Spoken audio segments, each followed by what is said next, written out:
Now, this is what I'm talking about. This is exactly what I'm talking about.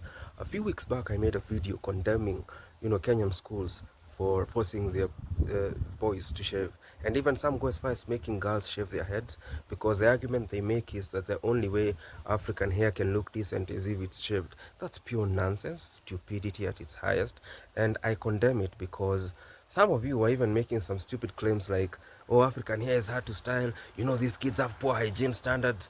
And my argument for that is, if your kid cannot groom themselves properly, if your kid cannot, for the love of all that is good and holy, clean their own hair, you have failed as a parent.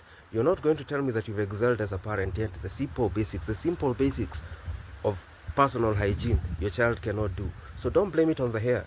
The white man learned how to teach their kid how to grow with their hair, to maintain their hair. They even created products centered around their particular type of hair. So you're not going to sit here and tell me that every time I look at photos of our ancestors back in the day, they all had extremely long hair. And that was when you didn't even have shampoos, when you didn't even have conditioners and all these other things that are being made in the name of hair care. Yet, they had excellent, lush, beautiful African hair. But now, some stupid people call themselves a good, what do you call them? Board of education, I don't know, the principals and all this have decided, oh, the only way we can look good as boys in boys' school is if we shave our heads. That's nonsense. This is what I recommend. I recommend you allow kids to grow their hair.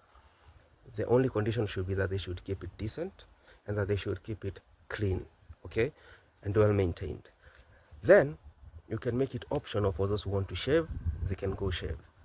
And then you can also make it a punishment for those who don't maintain their hair to be shaved. You make shaving a punishment for those who, don't follow the guidelines of keeping it clean, keeping it well groomed, and all those kind of decency standards that you're gonna come with.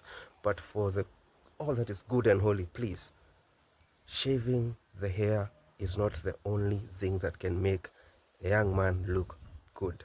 All right, I look good with my hair. All right, and I don't care what any of you are gonna say.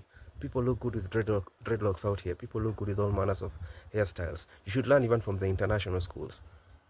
Maintaining your hair is free. All you just need is water. So if your schools have water and the kids come with the soap because they are boarding schools, then that's all you need. And combs don't go for more than 50 shillings. So please, this nonsense of I don't know, oh, it's hard to maintain African hair, that's bull crap. See you in the next one.